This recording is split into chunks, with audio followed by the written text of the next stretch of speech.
They told her it was minor, a routine procedure in Mississippi. Nothing to fear. Nothing to question. Hospitals had a language of authority in those days. White walls. Clipboards. Voices that did not invite debate. Poor black patients were expected to nod, to trust, to be grateful for whatever care they were given, so she agreed. She went under anesthesia believing she would wake up the same woman, but somewhere between sleep and still instruments, a decision was made without her. A future quietly erased. When she opened her eyes again, the nurses moved as if nothing extraordinary had happened. No one explained that she had been sterilized. No one asked if she wanted children. No one imagined they owed her the truth. She would learn later, and when she did, the knowledge settled like a stone. The family she might have carried would never exist. Not because of illness. Not because of fate, because someone decided she should not be a mother. Around her, other black women were carrying the same wound. It had a nickname spoken in whispers, half joke, half horror. Surgeries that ended bloodlines, performed in the name of management, charity, progress, but the women themselves were never consulted. For many, the pain stayed private. Survival required silence. For her, silence would become impossible.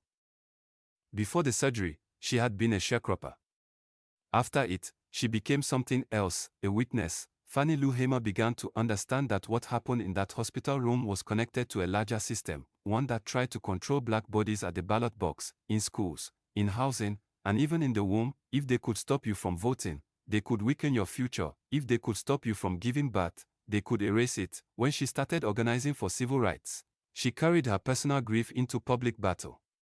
She told crowds, reporters, and lawmakers exactly what had been done to her.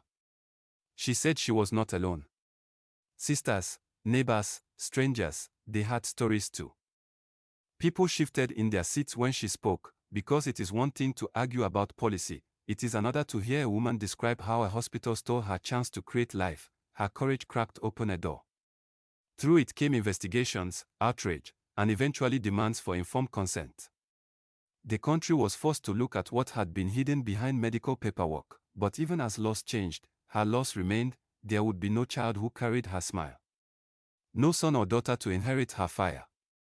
The theft could not be undone. Still, she kept speaking, because if her own children had been taken from her, she would fight for everyone else's, and in that decision, she transformed from victim to force, turning a private wound into public power.